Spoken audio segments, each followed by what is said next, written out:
Welcome to Tippcast by the Nenagh Guardian.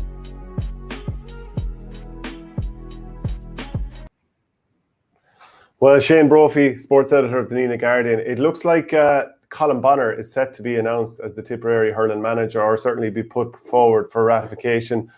At the tail end of last week, all the story was that Brendan Cummins, who'd been in line for the under-20s, that he was going to be the man in.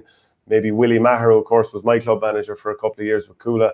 But it seems that in the last couple of days, and you had this story in the Nenagh Guardian, it came out this morning, that Colm Bonnar had now been talked to, and Willie Maher is now out of the frame, which means the door is firmly open for Colm Bonnar. Now, people, get your comments in. Let us know what you think, any questions, whatever. We're going to run through the whole thing, obviously talk about Darragh Egan going to Wexford too. But Shane, what's your initial thoughts on hearing that Colm Bonnar seems to be the man? Yeah, I suppose since I first got wind of it, maybe I'd say late Monday afternoon, like nobody confirmed it for me, but I sort of, all the little tidbits I'd heard, it sort of led me in his direction, and I suppose I got it backed up by yesterday, a couple of sources down around the Cashel area. But look, I think it makes sense. I think it's harsh on Willie Maher to have gone for it twice and not getting it, and feeling like he's been, what would you say, blindsided again by a candidate coming in and helping the inside. But I would say, look, Colm Bonnar is a safe pair of hands. He has an awful long career of coaching activity in his CV, like right from Waterford IT. He won 5 Fitzgibbon Cups down there. He's coached his own club in Cashel. He's been with Wexford. He's been with Carlow. As I say, he's with Dixborough at the moment in Kilkenny. I think he was with Michael Doyle, I think, in that ill-fated 03 campaign. But look, we got Liam Sheedy out of that management group. So look, if it works well again for Colm Bonnar, we're safe. But I always thought, if I'm talking to somebody down in that neck of the woods, that I think the Bonnars were starting to be, I don't know if you would feel the same, that they're starting to be almost forgotten, and but they were, particularly because they were such a strong part of what was that Babs Keating era. Like you had Colin, who was the first one to come along, and then you had the Viking Cormac at full forward, who I always think, probably you always look at English and Fox in that full forward line, but the presence of Bonnar made those two players even better. And then you had Clonoulty, probably the more stylish hurler of the three, very, very solid wing back. I suppose he probably was the forgotten man. Like, even all the jobs, even underage, minor, under 20 last few years, you think, like, he's only living down the road in Dunhill in Waterford. It's not that far away, but he never seemed to have got mentioned. But from what I'd heard, that he was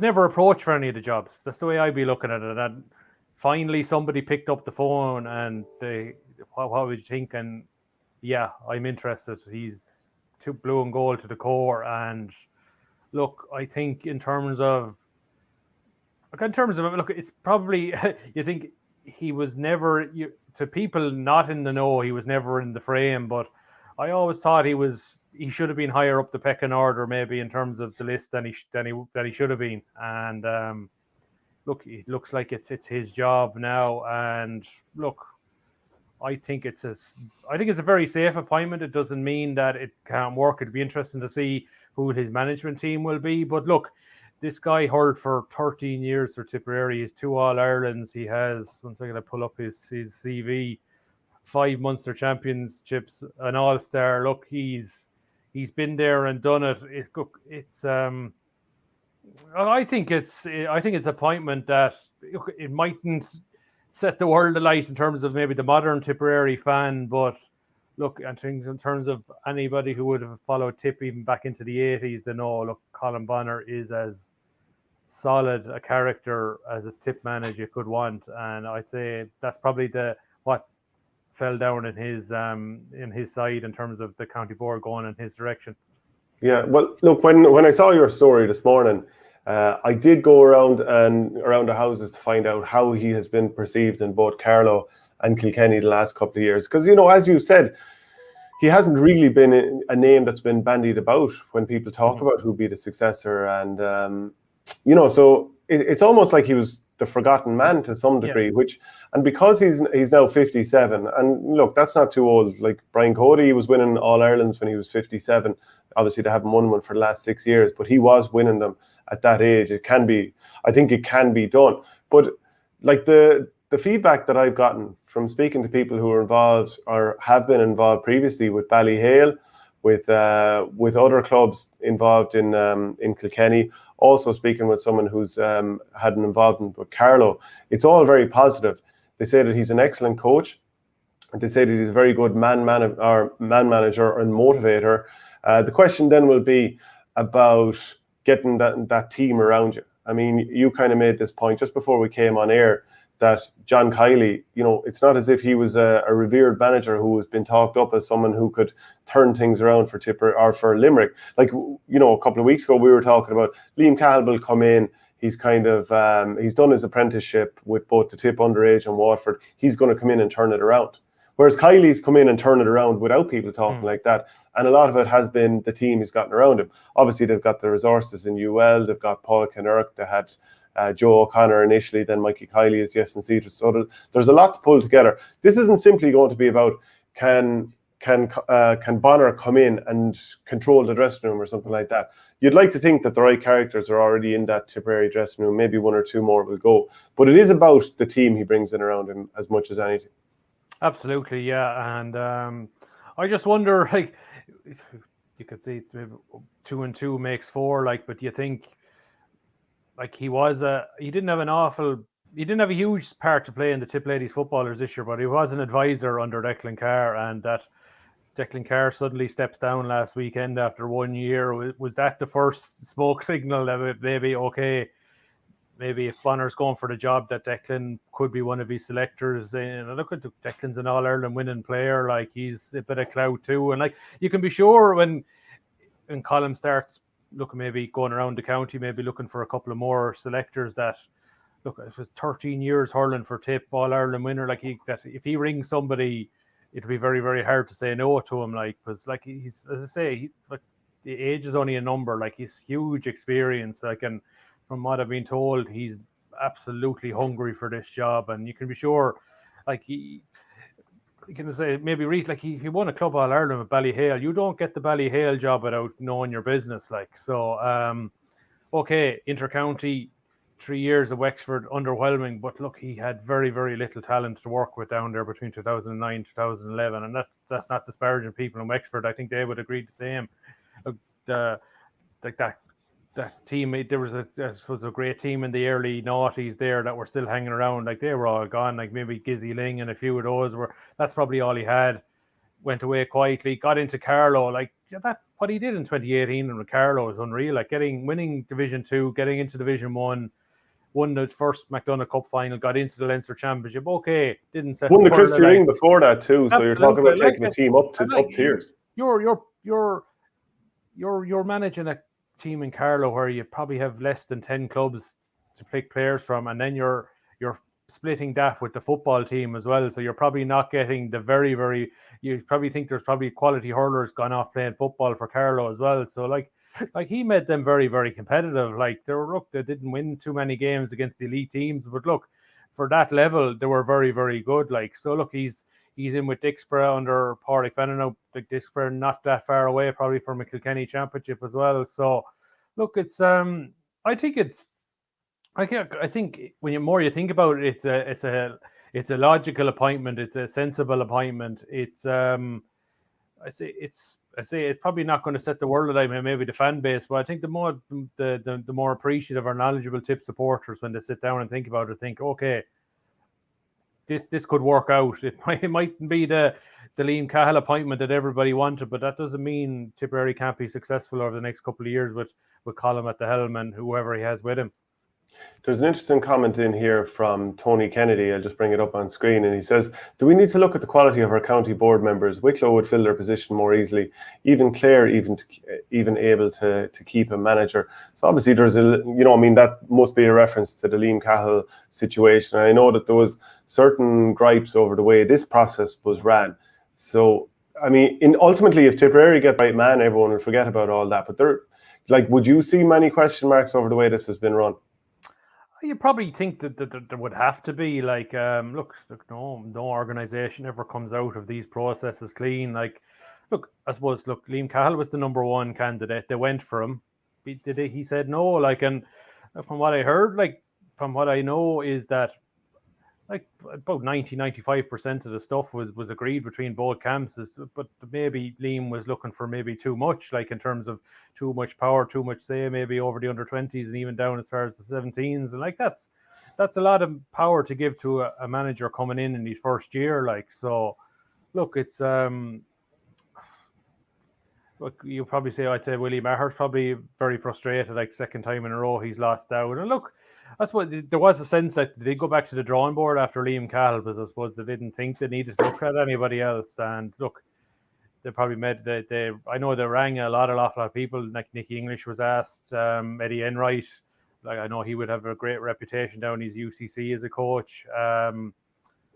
Who else? Like Declan Fanning is in the Upperchurch, but I don't think Declan feels that he's not enough removed from maybe being involved with Michael Ryan's era as a coach. Like, so maybe a couple of more years time and maybe a few more fresh faces come in there, probably feel that it's a time to come back. So look, it's look, everything can be done better. Like, I suppose we'll only the people on that committee and within the county board know exactly for sure what went on. Like, and look, I would say one thing, we're brilliant for hearsay and speculation in this county, and I think it doesn't help us at times. And I actually think in some ways it's maybe a reason why some managers are more happy maybe to manage outside the county than in, because like everything, like the Coolmore story a few weeks ago, like that got legs. That got, like, and there was nothing in it eventually. Like, there was like, it's just somebody in a pub or somebody said something and said it to the right person who was a gossip, and it got around the county, like, and that was it. Like, so look,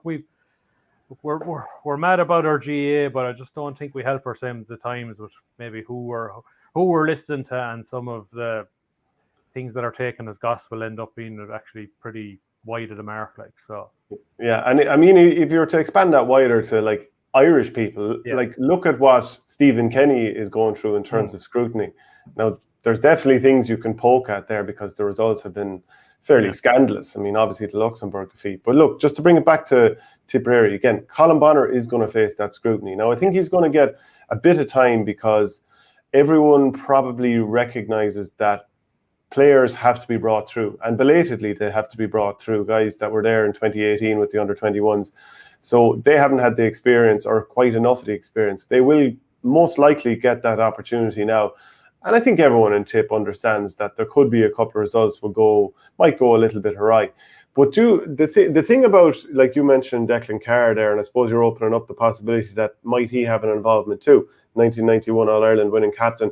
So if you're talking about Bonnar, who was managing WIT back in 1992 when they won their first ever one, and Pádraig Fanning, who's involved with in Dixborough, Fanning as manager, like, he's going back managing that far. And managing Carlow, it probably going down the tiers a little bit. I'm not sure if they're quite playing the sort of identifiable style that you're now seeing with the likes of John Kiley in Limerick, that you're seeing now at Waterford, and Liam Cahill. And if you're talking about two guys whose heyday was quite a long time ago at this point, then people will be looking at it straight away and be saying, well, no, we need younger coaches in there. We need, maybe someone like Colm Bonnar, who's an excellent coach and kind of run the show, but we need to get innovation around him. And, whether it's right or wrong, people might straight away start to think, right, maybe that's not the combo. And well, look, we're only speculating. Obviously, we're only speculating, and nobody's trying to diss Declan Carr or anything like that, because he could come in and add a huge amount. But this is the sort of thing, because people are so quick to comment, that would be the concern. I think now more than ever, who's in your backroom team is really going to be scrutinised, Shane. Oh, absolutely. Like, I'd like to think, like, I would think Colm Bonnar has an awful lot of contacts out there. I just a piece that Damien Lawler wrote on the RT website there about, I suppose, highlighting maybe could Bonnar be the man maybe to pull some of these out, very, very good young coaches that are working outside the county home. Like, he mentions, okay, Michael Beavens, he's tied to what, but Richie Flannery. Richie Flannery's been in the Limerick setup for the last couple of years. Mine are now under 20. Nina O'Rourke, Darragh Duggan. Like, I'm sure Darragh Water, like I'm sure Colm and Darragh, like Darragh Duggan's a Holy Cross man, heavily involved, Waterford underage, very well respected coach. Johnny Enright currently involved with Meath. You have Timmy Hammersley, like who's been involved with Meath, and he helped out, and he might have been in Carlow for his, maybe with Bonnar for a little spell. Like, so look, I don't think Colm will. I'd be surprised if he pigeonholes himself into just guys from his era. I'd love to think that he will be smart enough to think, okay, we'll mix it up here.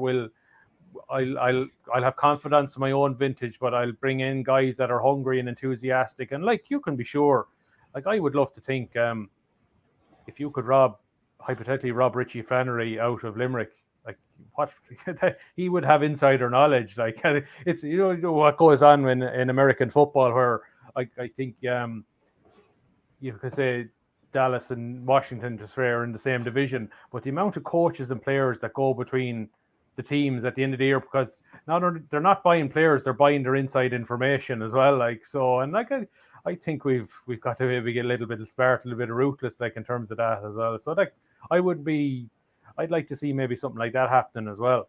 And you'd imagine that, and even with our own club coaches as well, I would say, look, like Tommy Maher and Sarsfield's, Declan Laffin and a lot more, like guys that I think, okay, geez, they've done well with clubs, but they're never been brought in around an inter-county setup. Okay, they might be manager, but God, there could be very good selectors. There could be very good guys behind the scenes. Like, so look, I'd like to think they'll think broadly about this. And look, I'd have no doubt that Colm is a very, very smart operator, and that he will get the best of the best. Yeah, and if anyone is going to know coaches around the place at different levels, surely it's going to be Bonnar, given that he's been involved with WIT as a coach for so long, and haven't been involved.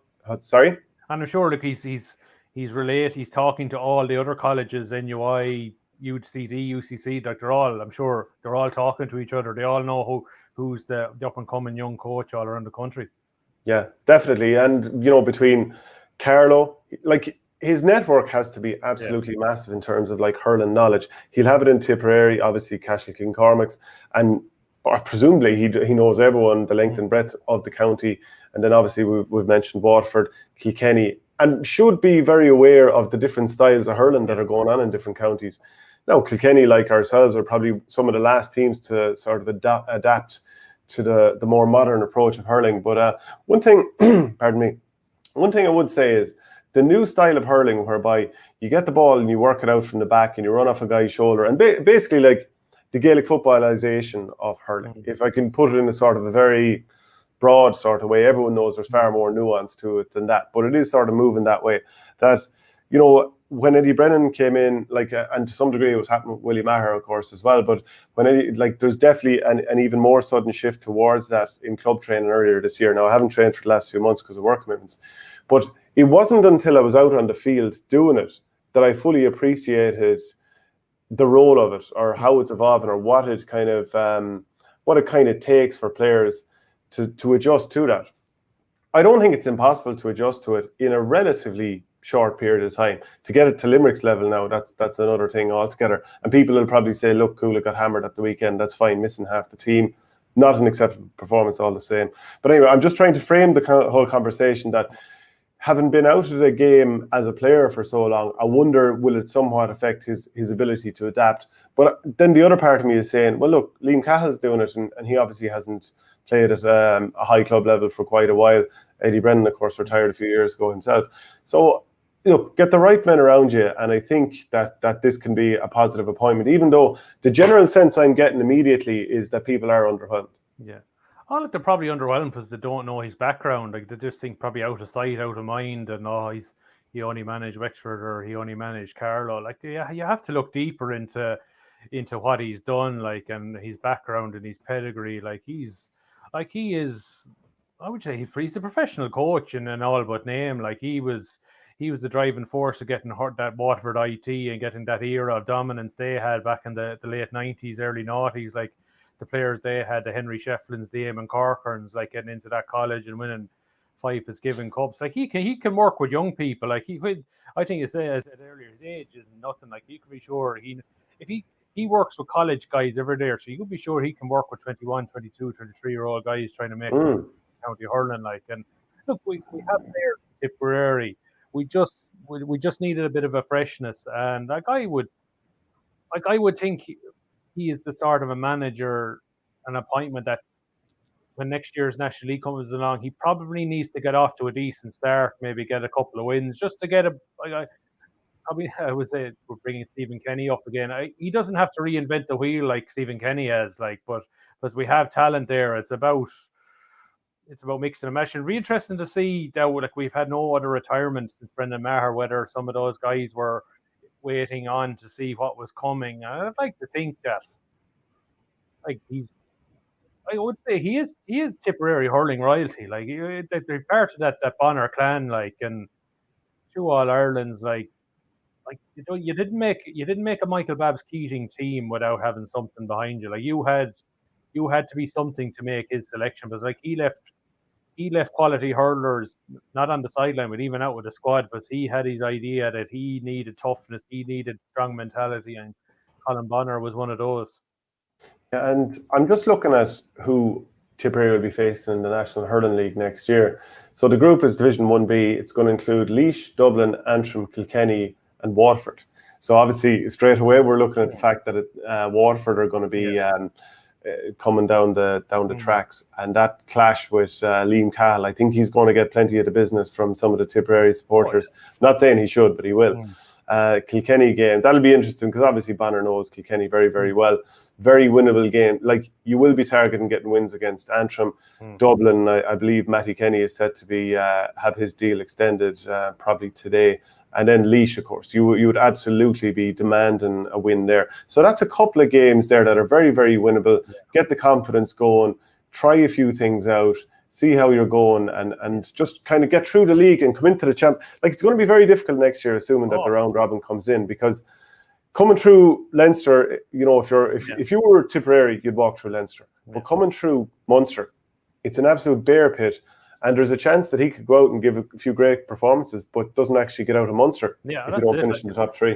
It's like that Munster Championship next year. If we get back to round robins, it's a Shark Tank. It's literally is.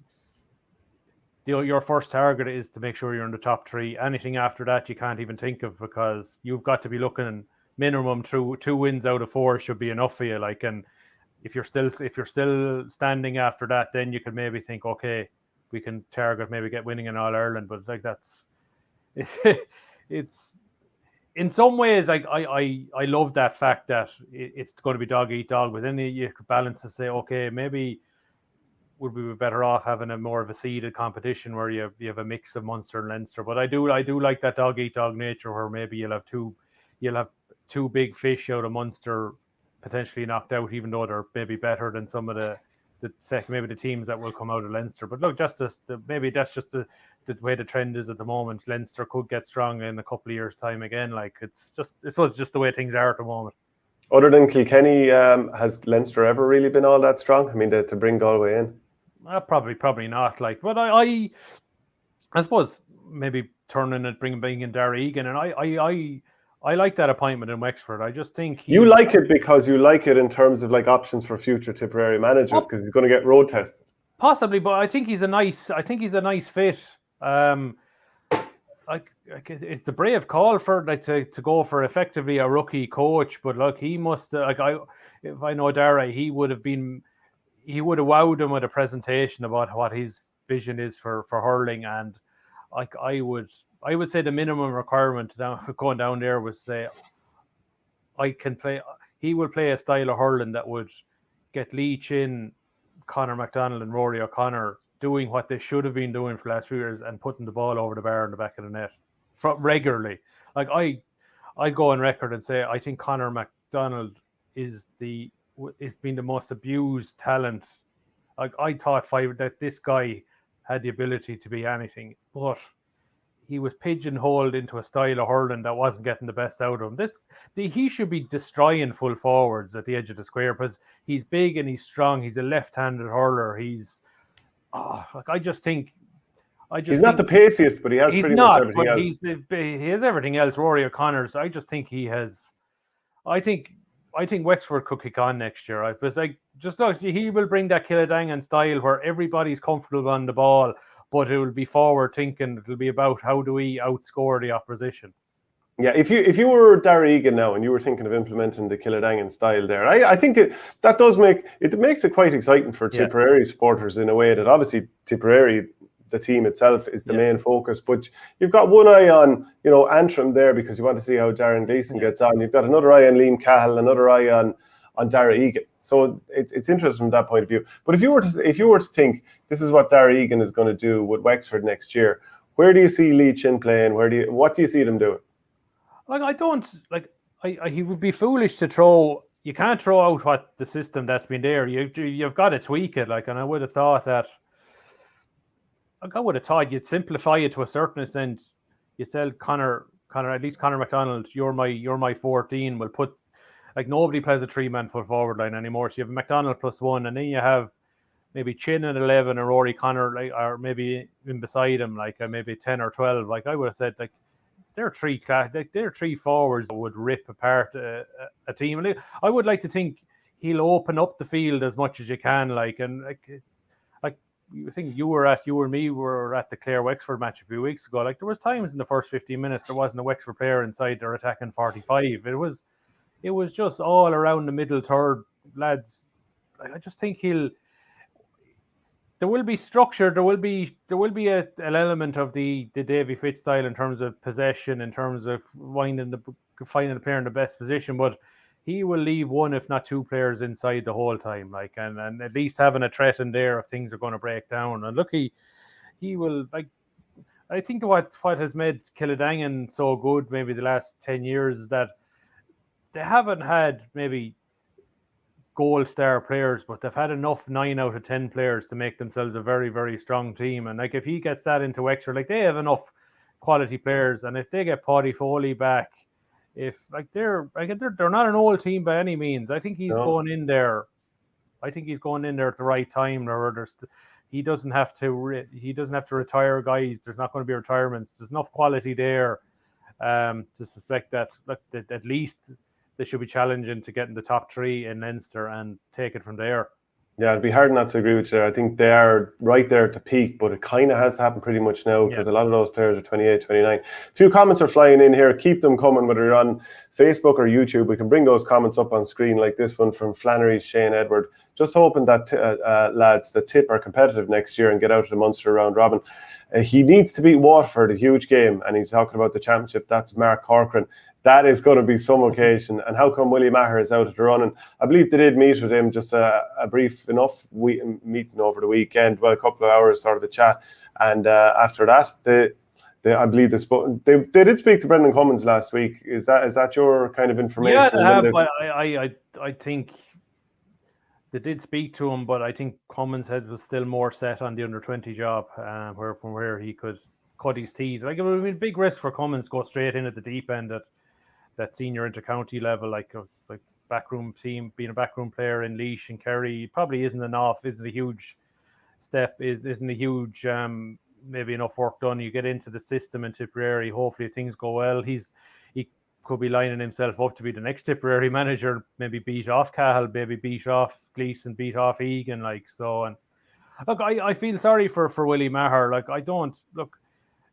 He was a young guy when Ken Hogan brought him in as a selector in 2010 with the under-21s. Then he stepped up, won a minor All-Ireland with Tipp. I think he's been unfairly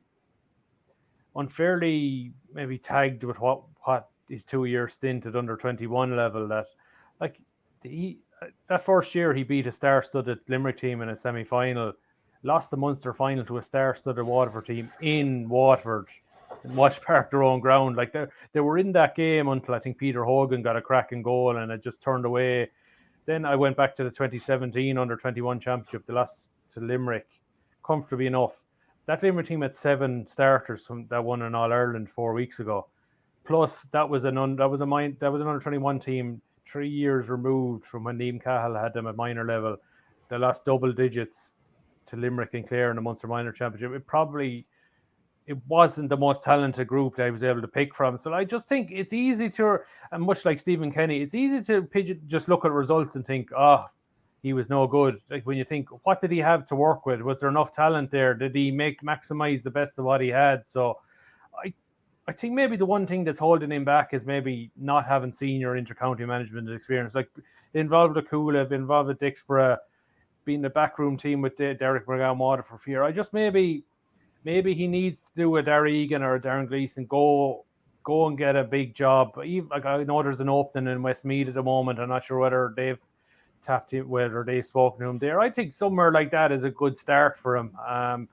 It would just give him a small bit more strength in his CV. Like I would have had no problem with Willie there, because I know, okay, while he might have been a strong name, he would have pulled in an awful lot of strong guys in around him in the backroom team. Like he would have had his backroom team ready to go. Like, but I just hope he's not lost for us. Like it'd be hard not to think he'd be a little bitter having been beaten out twice. Like, but look, why is he 42, 43 years of age? He's still a young guy, and I hope for his sake that, like I'm sure, like you spoke to him there earlier on, like you'd have to be a little bit bitter to think that he's been in the running twice and he's just hasn't got there.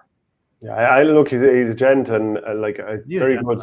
Yeah, look, I think it will happen for him with a county team pretty soon, because I know others have been in contact with him in the last few years. I wonder, even with Galway, who of course don't have a manager at the moment, might they go his way? Or Micheál Donoghue, who's been talked about, we kind of briefly talked about, would he be an option for Tipperary? Sure, of course, you don't know, could he be a potential to be somebody Darragh Egan brings with him down to Wexford? But you'd like to think that Darragh will probably have a core of maybe a couple of guys from Tipp he'll have, but he'll also have his Wexford guys on the ground who know the scene better. So look, you never know what could work out, what could happen for him over the next couple of years. Yeah, and then just while we're talking about Declan Carr, he's no longer involved with the Tipperary footballers now. They obviously stayed up, avoiding relegation with a win over Tyrone and a good performance to go with it. But after just 1 year, he's no longer involved. How do you reflect on his tenure? Actually, look, it has been difficult. Look, you can point to the fact that maybe Orla O'Dwyer and Ashley McCarthy came back from Australia late and never really got a proper league run, and then Ashley Maloney, probably one of the best players in the country, gets injured, and then Emma Morrissey in the same game breaks an ankle, and Ashley McCarthy's injury took a longer to heal, but thankfully she came back in time to score a couple of goals in, what was it, 1-7 or 2-7 against Tyrone in that relegation final. So look, he didn't have the strongest hand dealt with him in terms of talent, but look, I always thought it was a risky appointment, because you were sort of bringing a guy in while he was heavily involved with underage ladies football with Holy Cross, and he did take on the job for the right reason in terms of trying to promote ladies football, but like probably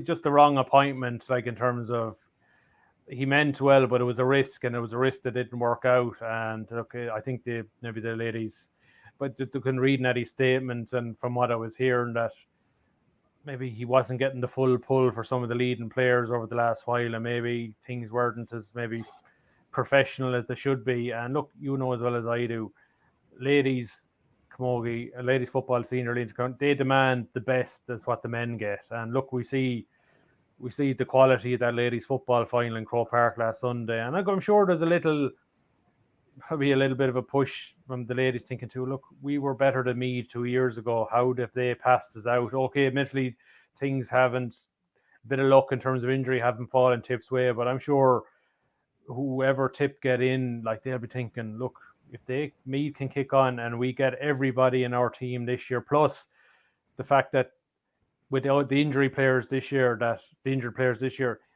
Carr was forced to blood maybe a lot of girls that he probably hadn't intended to. So I think there's probably a core of maybe 20, 21, 22 players that they can really hang their hat on next year, that the Tipp can maybe go from relegation candidates to maybe getting to an All-Ireland semi-final, or maybe getting to a final and doing what Meath was. You probably think just the Mick Bohan comments, there's probably an end of an era there in Dublin, that maybe a lot of their players are around 30 or more, and a lot of miles on the clock. That it could be one of the more open ladies football champions, and that maybe Tipperary could do a Meath and go from the bottom right to the top. Like, so it's a big appointment the ladies footballers committee have on. Like I could understand the rationale. They were getting in Declan Carr, a tough nut. You probably think he was going to bring in a strong mentality there too, but maybe there was other aspects of maybe the management that maybe they weren't up to scratch, and that maybe there's more, maybe not as high profile names, maybe more people closer to the coalface of Tipp ladies football that might be high profile, but they might be better suited to that job going forward. Yeah, it really was an unbelievable ladies football final too. So probably one of the most exciting games I've watched in God knows how. You could think, was it 35,000 or was it the 40,000? Did they get the same number as? I don't think so. Yeah, I don't think even if they were allowed that, I don't think there was quite that many. Like you can think if there was no restrictions there, Meath and Dublin would have brought a huge crowd with them, and like Meath, ladies football in Meath is going now. Dublin is getting there. Cork were always strong. You like to think that that Tipp have the ability. Like Tipp got to a Munster minor final a couple of weeks ago. Okay, well beaten by Cork, but look, Cork are beating everybody underage camogie ladies, Gaelic football, hurling. Like Cork really seem to be getting their house in order because like they have the numbers to really be doing better in all codes of male and female. Yeah. Let's jump on to the club championship that's coming again this weekend, the second round of action.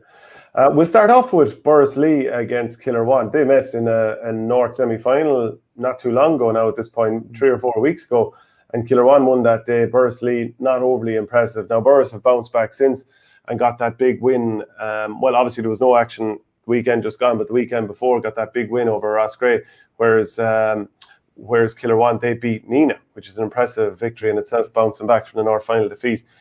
Borris-Ileigh are a very different team than the one we saw in the North, just even in terms of personnel. Yeah, I know this is the game of the weekend for me.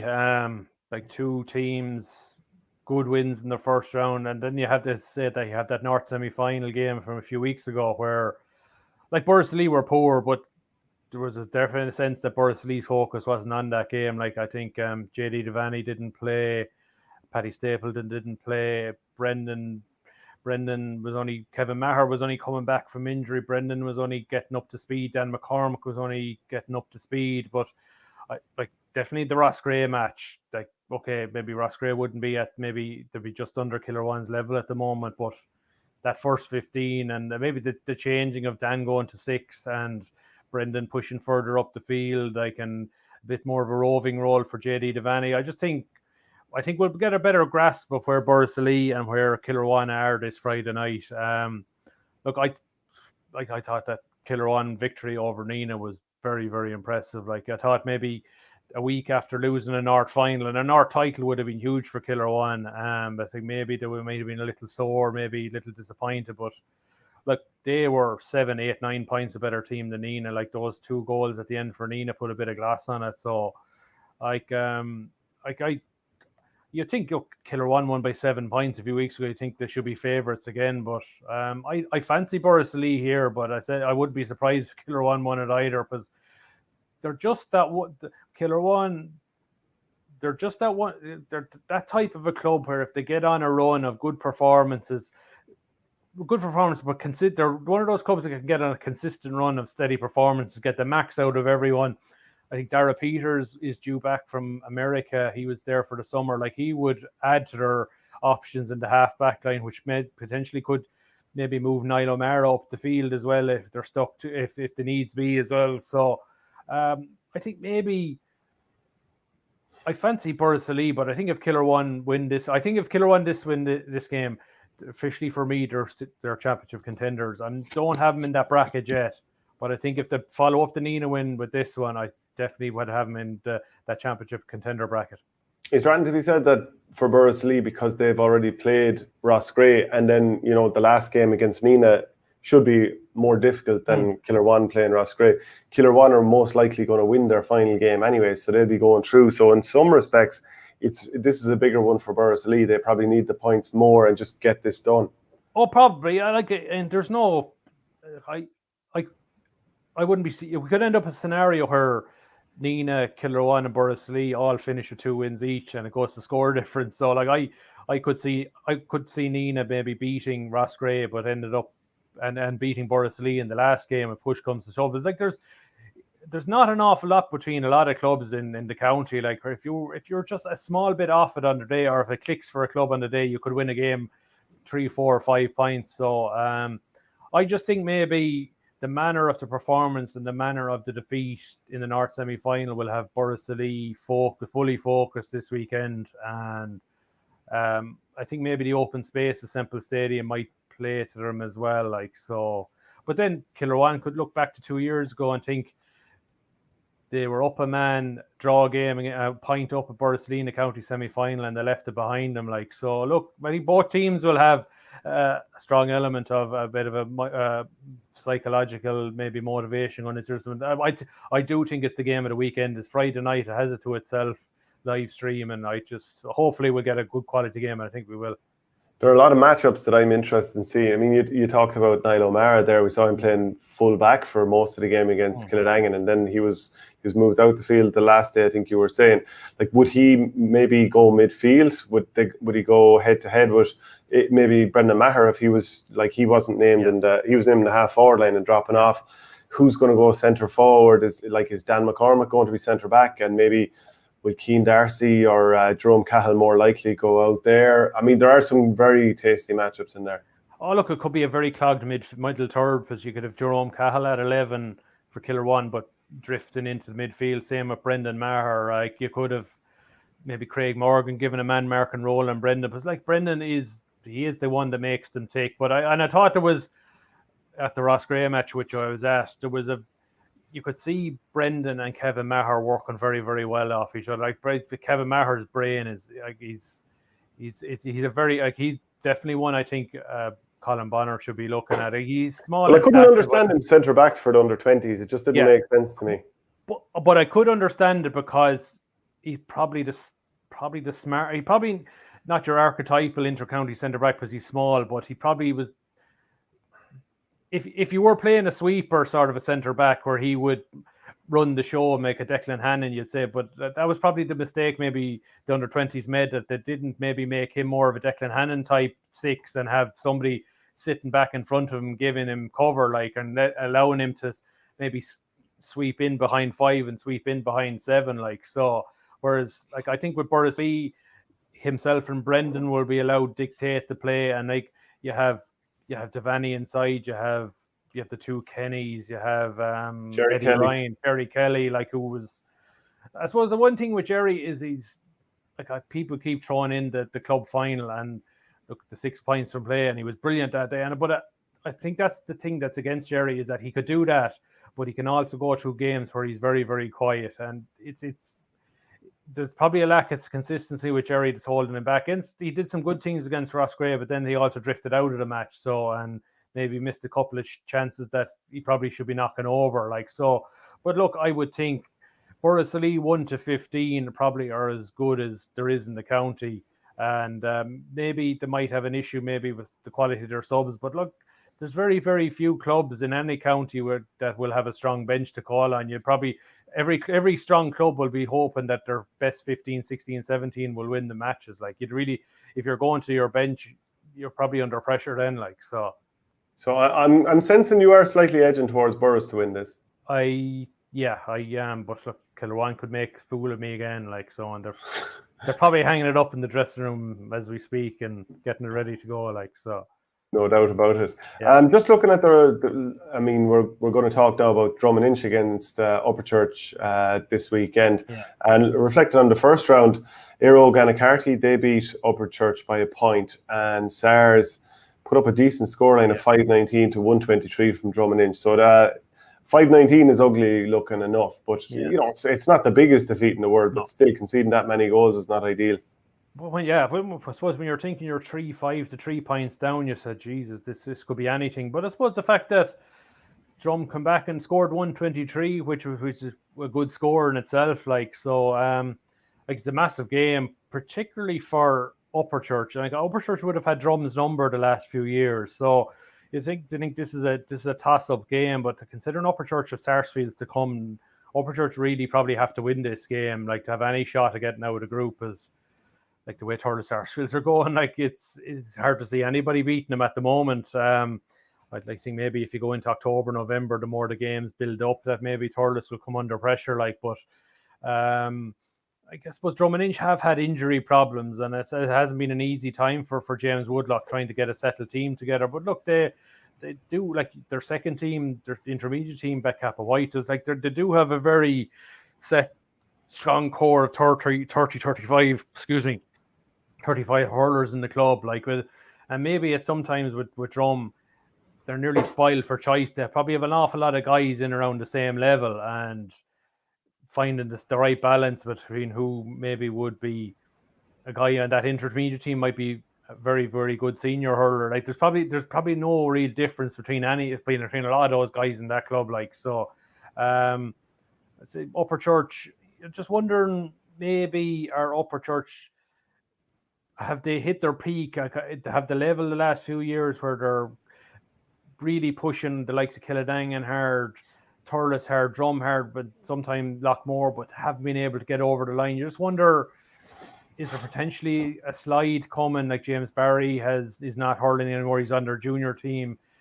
He would have been a big presence on that team, and I suppose maybe the loss of his leadership has been maybe one blow too many. I could still see them winning this game because, as I say, I think they have Drum's numbered the last 2 years. Like, I think this is a very, very tight one to call. I say, if you were having a bet on this one, you'd stay out of it, like, or maybe go for the draw. Like, it's there's definitely claims for both sides to win this game, but probably a bit more pressure on Upperchurch considering they've Drum coming in their last game, maybe to get the 2 points, which would you could have a scenario here where Thurles beats the other 3 teams, and you have 3 teams tied in second place and 2 points. So I think if you get one win, you have a shot at getting out of the group here. So I think the pressure slightly more enough. Yeah, Toom are going to face Clonoulty this weekend, and Toom beat Holy Cross by 5 points, and Clonoulty saw off Mullinahone by 6. So it's not like either of them hammered the daylights out of their opposition in the previous round. What way are you sort of leaning on this one? Yeah. It's a tight one. Like, I think Clonoulty are slightly blooding some more players, but they're still very, very consistent. Toom, look, I saw the score at one stage. It was 2-11 to 5 points against Holy Cross. Good almighty, like, they're putting out a strong statement here, but then conceded a couple of goals. But in fairness to them, when they came under pressure, they got a couple of scores at the end to pull away to win by 5. And look, I didn't know it beforehand, but that Brian O'Mara had broken the same arm again. Like, I'd say Brian O'Mara just wants to forget about 2021. Like, and I think he's, like, we all think Cathal Barrett is Holy Cross best player, but Brian O'Mara plays centre back. The centre back on any club team is tantamount, and he is so strong. And like, I just think that's one hit too many for like an Upperchurch who have a lot of young players to go without or to be hit by. So I wouldn't be surprised. I think this will be a tight one. You'd probably think Clonoulty on recent form would be favourites, but I wouldn't be surprised if Toomevara get a win. And if Toomevara go to the next level, they need to be beating a Clonoulty who you would probably think are in that maybe bracket of 6 that could win a county championship. Toom probably haven't beaten one of those caliber teams recently, but if they take the scalp here, I think it could be just a little confidence and self-belief that could see them maybe become championship contenders this year. Yeah, Killenaule are up against Brackens this weekend after beating Lockmore. There was very little in it, just like the county final. There was only a point in it. I'm sure you're expecting Killenaule to kick on here and probably Lockmore to beat McCarthy. Yeah, I think I had my preview. Like, what people would have focused on the Killenaule and Lockmore game as being the game of this group. I think a lot of people in Killenaule would have looked at JK Brackens and said, okay, we owe these boys from last year. Brackens were the only team that they didn't beat. And look, as much of that was down to Killenaule's, they were very wasteful in front of goals that night. Brackens left it behind them. I actually thought that they did, but as the match went on, Brackens got more confident and they used their running ability that they would have from their football. They punched holes in that Killenaule rear guard in the second half of that match, and for a finish, they probably felt that they should have won it. I know Killenaule probably got a 65 or a long range free at the end to get a draw. So look, Brackens won't be fearful of this one.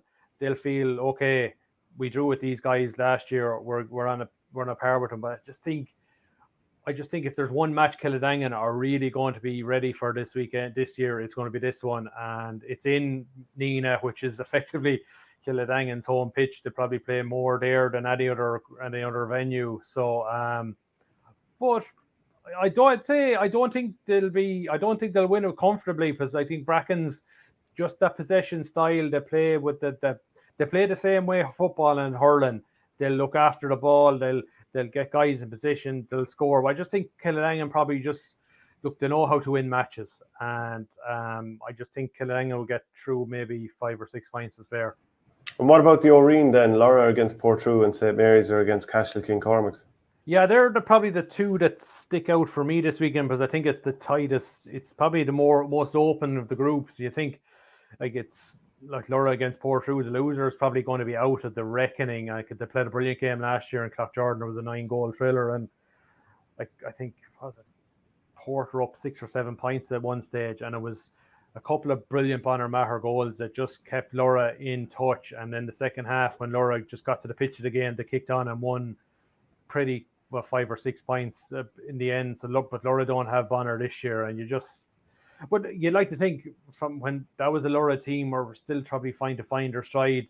They kicked on then and got to an Oreen final. Even in the defeat to St Mary's, like Laura did an awful lot right that day. I thought it was a very high quality game for Oreen level. Just maybe a couple of players didn't play up to scratch. A couple of guys did, but Laura need everybody to hit maybe 8 or 9 out of 10 level to win games. Because maybe when you get down to they have a good core of 8 or 9 good guys you can hang your hat on. And you get that down to that level, you're hoping maybe some of the guys from 10 to 15 will outperform themselves and give you something that will maybe get you over the line. So that Laura Port game, I think, is a toss-up game. I think St Mary's and Cashel will look at each other and think, okay, one win here for either of us. We're in the knockout stages, and you think Cashel, potentially you have the Tipp manager coming from there, maybe future Tipp seniors like Owen Connolly, Devin Ryan, a couple of those guys, Ger Brown here, and is things are beginning to settle down for him off the field. It's not it hasn't been an easy time for him over the last couple of years. People think, he just seemed cheating. There's been other things that play off the field, transfer issues, other things. But I've been told by a reliable source down there that things are beginning to settle down for him again. Look, we all know, underage success can go to a guy's head. It can make him go in a direction that maybe they're not ready to cope with yet, and maybe they blow themselves up to being as better than they are, and then they're not able to cope with things and stuff like that. So look, it's I hope for his sake that forget about hurling, that we see his talent shine on the field for Cashel and hopefully for Tipp in the future. And look at some other games there, like Ballina Killenaule is another one. If Killenaule, I didn't realise John O'Dwyer didn't play the last day, so maybe that draw with Sean Tracy's wasn't as surprising then. So look, I think, as I say, that Oreen Cup, very, very wide open. You have Tipperary as well, who rebounded very well from the 25-point hammering to Borris-Ileigh, and you have Sean Ryan scoring 4 goals again, and you think he's definitely a guy that's, I don't care what, a guy that's scoring goals at any level is worth. You think if he can do that at any level, if you put him in maybe a Tipperary setup where you're playing best of the best, he's only going to thrive in that sort of atmosphere. So there'll be an awful lot of guys through an awful lot of clubs we're going to be looking at over the next few weeks, thinking who's Colm going to take a shine to here? What he's one that should have a look at, or you would definitely have heard that maybe the South and the West were maybe shortchanged maybe the last few years, but you definitely think that won't be the case with Colm Bonnar. If you have a West manager down that neck of the woods, they'll get a fair crack of the whip now in terms of maybe potential players going forward. And if people want even more previews, do pick up the Nina Guardian, which is out there today. Shane, final thoughts now before we finish up. Colm Bonnar looks like he's the man. It's probably sunk in a little bit more, even though we've been talking about everything. Final thoughts on it? Yeah, I was just checking my email there to see if there any press release coming in, but not yet. But yeah, it's. I suppose it's glad that it's done now, and in some ways I'm surprised, because I thought when Liam Cahill said no that this could drag on for a couple of weeks, but in fairness to them, they've got it done within a fortnight. They've got it done before the second round of club games, which is helpful. Like, I suppose Colm and maybe it'll be interesting to see maybe what faces will be at club games. Think, oh God, why is he there? Is he potentially a selector or something? But look, at least it's something that we could. It's done now. Well, we think it'll be done, and it'll be. Look, I just think he's as I said to somebody the other day, he's probably not the most eye-catching appointment, but if you think about it logically, he's a very sensible appointment. He might end up turning. He might just prove to be the inspired one. We'll only know in the next few years whether it works out for him or not. But we might be back here in 3 years' time and thinking, Jesus, maybe it was lucky. Maybe it was a lucky appointment that it just fell his way, but it might end up being the right appointment. And look, I'm happy enough with it. I don't know what you think. I'm satisfied. It's maybe expectations will be lowered a little, but that mightn't do any harm either. I don't know what you think. Yeah, no, I agree with that point about, because the feedback I'm getting straight away when I did a story on it, as we're talking here and some of the comments come in, it's kind of like, wow, that's a bit of a calm down, or that's a bit underwhelming. And, I kind of agree with you there. Yeah. It'd be nice then, if that is the tone of what people think, to then be pleasantly surprised by what he does. He is down as a great coach. People do say that. He's a very good motivator. And if he gets the right team around him, by hook or by crook, Colm Bonnar is the man, and everyone in Tipperary, assuming that he does get ratified, will be hoping for the best for him. So I think people will probably row in behind him. Expectations might be a little bit low at the start, but with the playing personnel that Tipperary have, and even if there is one or two retirements, if those young lads are kind of given a bit more game experience, the likes of Paddy Cadell, like he looked to the manner born when he was finally thrown in. Mark Keogh, the same. Obviously, Jake Morris is developing all the time. I see no reason why he can't hit the ground running. I don't mean to win Munster or All-Ireland, because, that'd be unbelievably difficult. But, whoever was going to take over, I think the raw materials were there. And look, assuming that he is announced, you have to kind of come into it with a little bit of optimism, but it is cautious that in terms of like the general vibe of people. That's how they feel. But look, he's an absolute gent to deal with too, so you couldn't but wish him the best of luck. Yeah, like it's like I thought it was a brilliant piece Kieran Shannon did during the week in the Irish Examiner about he was sort of coming on the Stephen Kenny side of the soccer argument, and he was coming back to 2017 when John Kiley got the Limerick job first, and they had some iffy enough results in the league, but like Kiley was seeing the bigger picture, and like losing narrowly to Wexford in a league game and maybe losing to Galway in a league semi-final by 7 or 8 points. But like when you're trying to build something, sometimes you've got to break eggs to make an omelette, and you've got to destruct to create. And look, it mightn't happen in Colm Bonnar's first year, but it might happen too, because I still always think we have the talent there. It's just to find the right blend. I just don't think we got the right blend of maybe athleticism into the team last year, and I still think we've a copious amounts of talent there. Whether to beat Limerick next year might be a tough ask, but I think minimum target has to be get in the top 3, get to the preliminary quarterfinal of the All-Ireland. And look, I'd always fancy Tipp against any of the Leinster teams, and you could end up in an All-Ireland semi-final very, very easily next year. And look, like Limerick are not going to stay at that level forever. Like there's only a certain amount of time you can stay at that peak. I think Limerick could fall back a little next year and still win the All-Ireland 3, 4, 5 points, but I definitely think there's probably I think if Liam Cahill had got the job, there probably would have been unrealistic expectations to do something in his first year, whereas maybe Colm will come in a little bit under the radar and could pleasantly surprise us. Yeah, I hope you're right too. Okay, that's it for today's episode of Tippcast. Don't forget to subscribe on all the different channels, and we'll be back again soon. Thanks very much, Shane. Cheers, Shane.